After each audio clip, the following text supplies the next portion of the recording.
Hola, ¿qué tal? Buenas noches. Me presento. Mi nombre es Idan Isaí Navarrete Lara.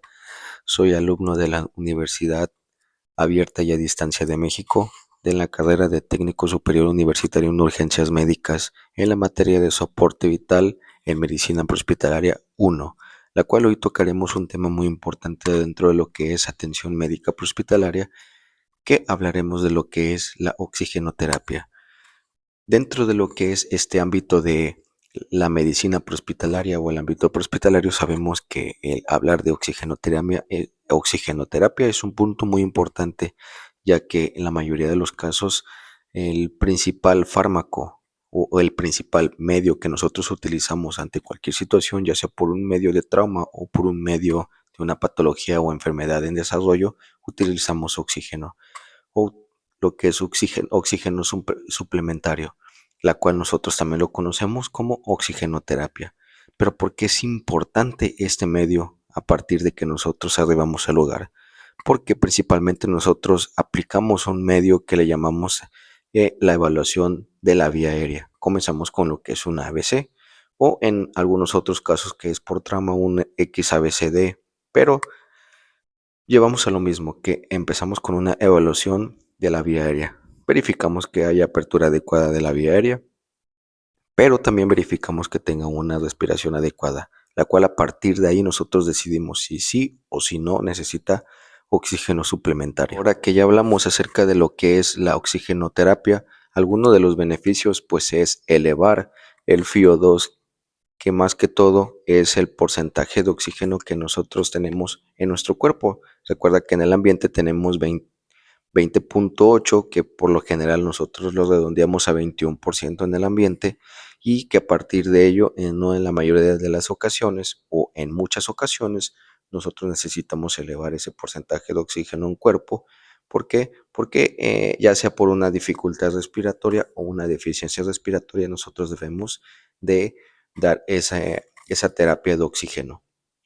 Pero no solamente nosotros tenemos que verificar si hay un oxígeno, una oxigenación adecuada, sino también si hay una salida de CO2, la cual nos dice que a través de la capnometría, que es la detección de oxígeno, ya sea de forma concentrada o la presión parcial de CO2 en la sangre, o en la expiración. Recuerdan que en la expiración nosotros también expedimos lo que es el CO2 y eso le llamamos capnometría. Y en la capnografía nosotros tenemos o verificamos lo que es la curvatura que se genera durante la inspiración, cuando se mantiene entre la inspiración y la expiración, y cuando nosotros iniciamos la expiración, eh, claro que hay una tendencia, y cuando nosotros volvemos a iniciar una inspiración, pues disminuye. Entonces,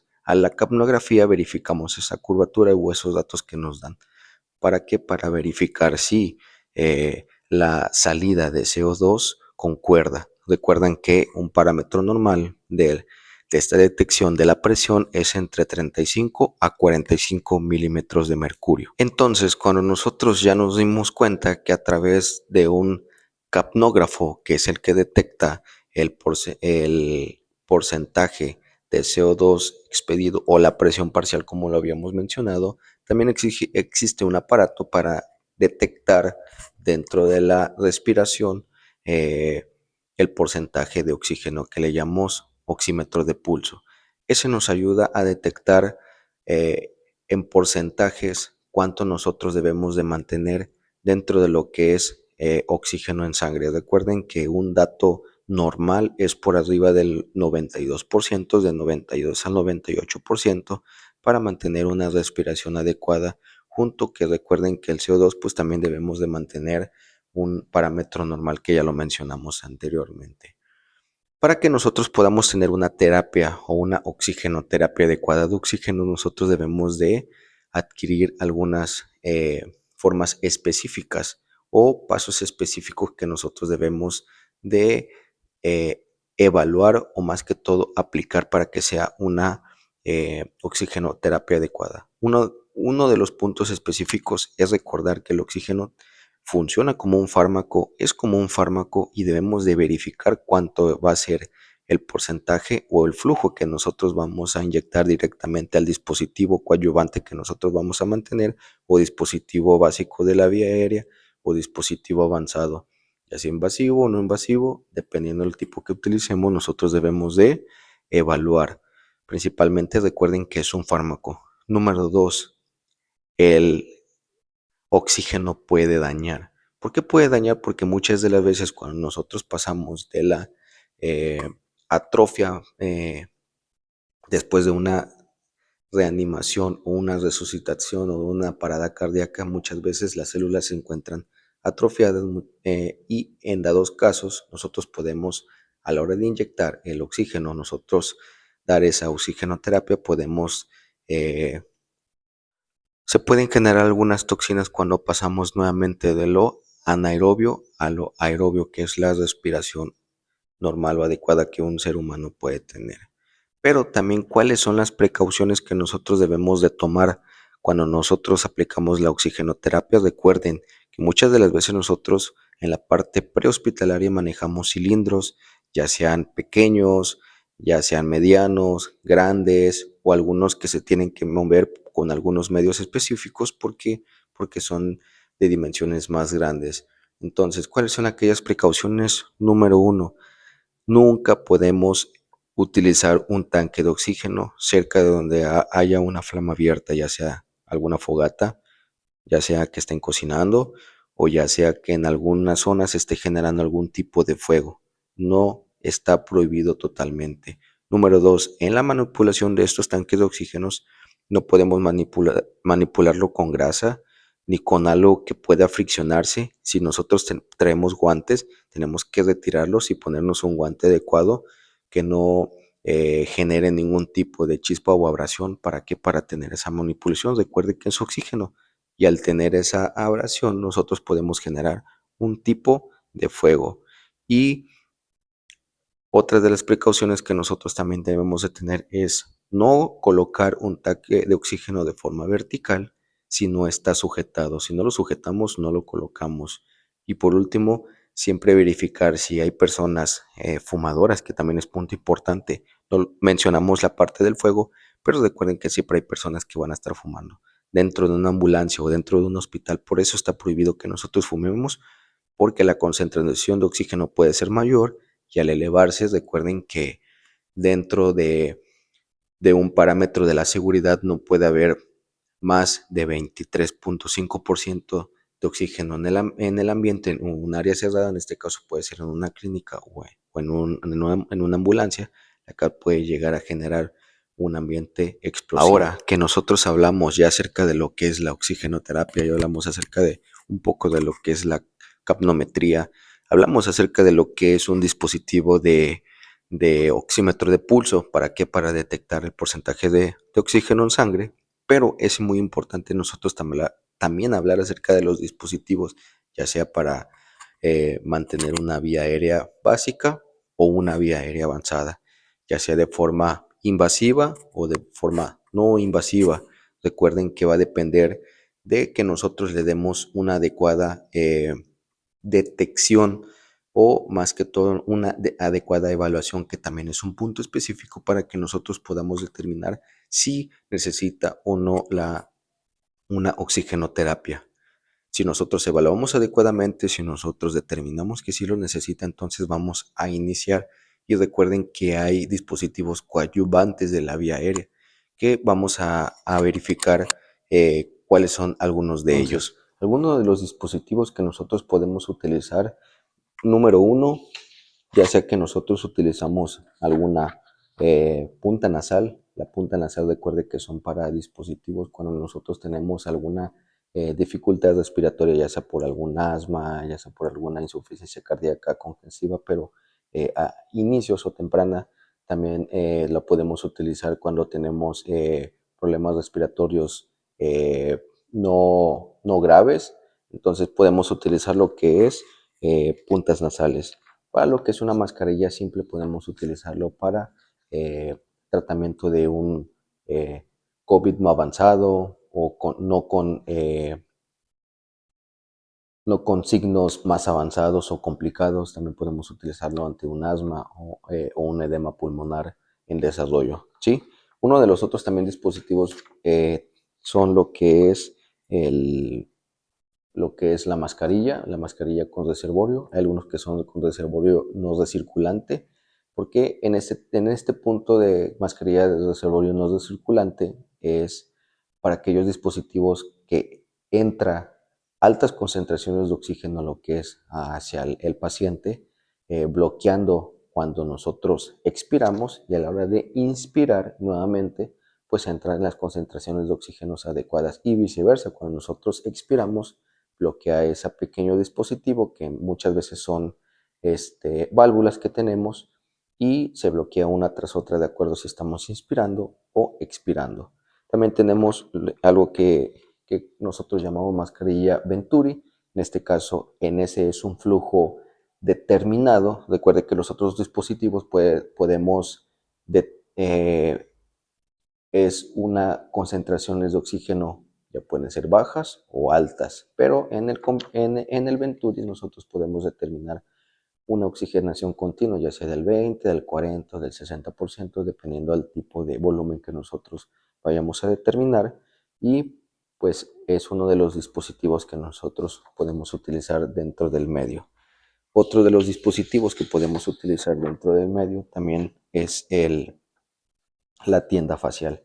Cuando nosotros necesitamos algún tipo de tratamiento específico o altas concentraciones de oxígeno, podemos utilizar una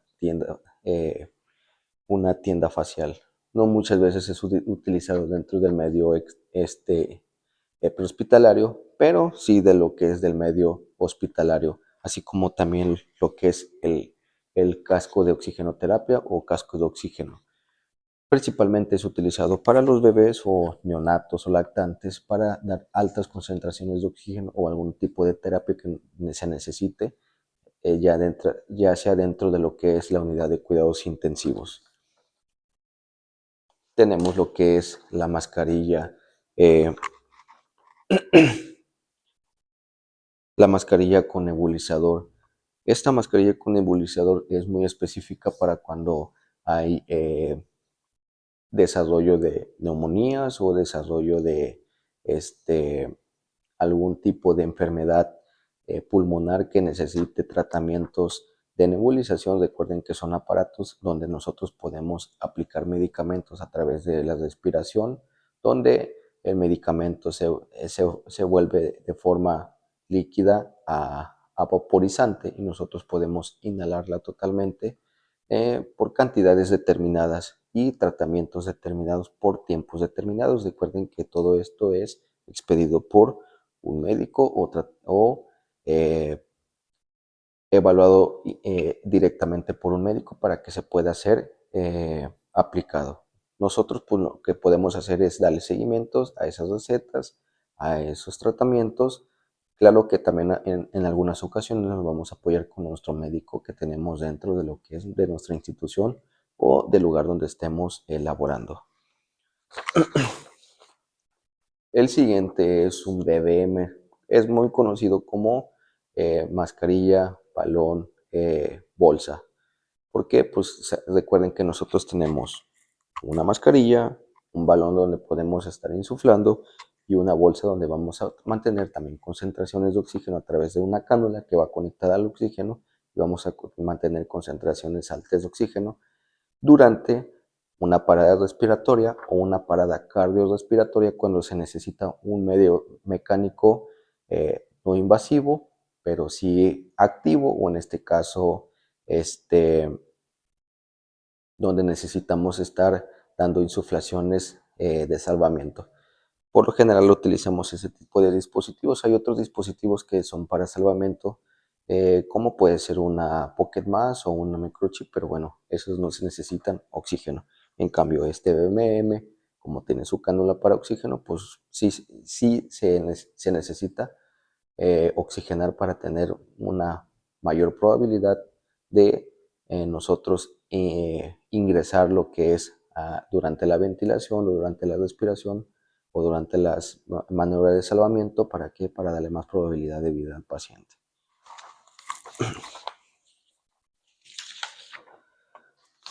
Enseguida también tenemos algunos tipos de dispositivos coadyuvantes, como lo que son las cánulas orofaringe, ya sea una cánula de Guedel o de Berman, que cualquiera de estos dispositivos son coadyuvantes durante una parada cardíaca. Recuerden que muchas de las veces la lengua se relaja y se va hacia atrás, bloqueando lo que es la entrada de aire o de oxígeno. ¿A través de qué? De la epiglotis. Que la epiglotis, pues lo que hace a la hora de sentir un cuerpo extraño o la lengua, muchas de las veces se bloquea y eso es lo que impide la entrada de oxígeno. Entonces, estos tipos de dispositivos ayuda a mantener la vía aérea abierta, así como también eh, una cánula nasofaringea, que principalmente cuando nosotros tenemos un trauma bucal se utiliza eh, una cánula nasofaringea. ¿Dónde no podemos utilizar una cánula nasofaringea? Cuando hay sospecha de traumatismo craneoencefálico o base de cráneo. También tenemos un tipo de dispositivo que muchas de las veces llamamos mascarilla laringea, ya sea flexible o clásica, que son dispositivos de eh, intubación manual. No se necesita a través o de apoyos de un laringoscopio, sino este va directamente a lo que es a la base de la parte superior de la vía aérea, claro, cerca de la epiglotis, llegando directamente a lo que es a la base de la tráquea y no permitiendo que la epiglotis bloqueara. ¿Para qué? Para que directamente entre el oxígeno lo que es a los pulmones. Y claro que sí, bloqueando lo que es el esófago. Aunque también parte de este existe un tubo que va directamente al esófago cuando se necesita alimentar a la persona o colocar un medicamento. En muchas de las formas, también limpiar el estómago. También tenemos dispositivos como lo son los tubos endotraqueales, que ahí sí necesitamos apoyo de un laringoscopio para hacer una intubación adecuada y directamente lo que es a la tráquea, que fijándolo adecuadamente podemos tener una oxigenación adecuada. Y por último, pues vamos a hablar acerca de un combitubo. Y igual, una mascarilla laringea clásico flexible es de autoayuda, porque lo colocamos directamente, no necesitamos apoyo. Posiblemente necesitamos apoyo de lo que es un abatelenguas rígido. Recuerden que no podemos meter algo a la boca que no sea rígido, como un abatelenguas de madera que puede ser mordido en alguna de las ocasiones y puede dañar. Entonces, si lo único que podemos llegar a utilizar pues es un abatelenguas de plástico, que son algunos de los dispositivos que nos pueden apoyar para hacer este tipo de procedimientos. Entonces, son algunos de los dispositivos que nosotros podemos utilizar. Recuerden que dentro de lo que es el dispositivo de tubos endotraqueales hay de diferentes calibres, así como también de las cánulas nasofaringeas, cánulas orofaringeas y algunos otros tipos de cánulas que tenemos tienen medidas diferentes. ¿Cuál es la finalidad de utilizar cualquiera de estos dispositivos? Pues elevar el FiO2. Recuerden que nosotros tenemos el 21% y al estar utilizando ya sea alguna cánula nasal, mascarilla simple o mascarilla con reservorio, la cánula nasal, la cánula nasal puede llegar hasta un 25 o un 35%, la mascarilla simple de un 40 o un 45%, y claro que la mascarilla con reservorio no recirculante puede llegar a un 95 hasta un 100%, porque son de bajo flujo. Cuando hablamos ya de alto flujo, pues podemos utilizar alguna mascarilla laringea o algún combitubo o hasta alguna cánula endotraqueal, que en este caso pues es un tubo endotraqueal, que ya son vías aéreas avanzadas, y claro que vamos a tener un casi 100% de oxígeno o de FiO2, la cual va a mantener una respiración pues adecuada, sin dejar a un lado de revisar que tengamos una oximetría de pulso adecuado y una capnometría adecuada. ¿Para qué? Para que se mantenga ese equilibrio. Importante conocer parte de lo que es la oxigenoterapia, como lo mencionamos al principio del video, donde nosotros podemos verificar el por qué sí necesita oxígeno, el por qué sí necesita este tipo de tratamiento o más que todo este tipo de fármaco en la cual actualmente cualquier ambulancia lo debe de traer. ¿Para qué? Para que sea un tratamiento inicial ante cualquier situación de descompensación o alguna hipoperfusión, tal vez por no una adecuada eh, oxigenación o la hipoxia o una disnea, dependiendo de la sintomatología. Recuerden que el primer tratamiento siempre hay que verificar que parte de la vía aérea se encuentra permeable y claro que esté respirando adecuadamente. Y los dispositivos, cualquiera de los dispositivos que se mencionaron con anterioridad, sean utilizados adecuadamente, ya sea para mantener una vía aérea, para que tenga una oxigenación adecuada, para que se eleve ese FiO2 a partir de que nosotros ya tenemos un 21%, pues hay que elevarlo, claro que hay que elevarlo en todo momento para mantener. Recuerden que la oximetría de pulso es entre el 92 y 98% y mantener una presión parcial del CO2 entre el 35 y 45 milímetros de mercurio, que claro, a través de un capnógrafo, pues nosotros lo vamos a detectar y muchas de las veces a través de un monitor donde actualmente a través de la Asociación Americana del Corazón, ya las ambulancias deben de contar tanto con un capnógrafo como con una oximetría de pulso, que esa es parte primordial para que nosotros podamos verificar que se están realizando las intervenciones adecuadas dentro de lo que es la parte prehospitalaria o dentro de lo que es una emergencia.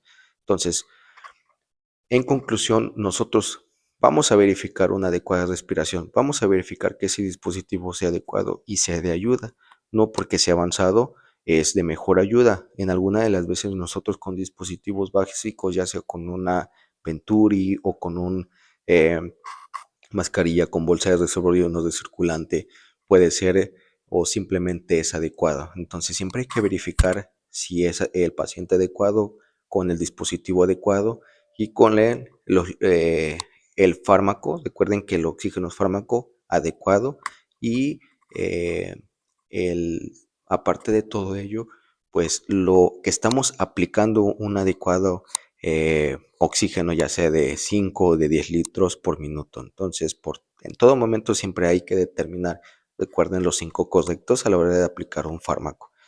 Nuevamente les recuerdo mi nombre es Irán Misaí Navarrete Lara.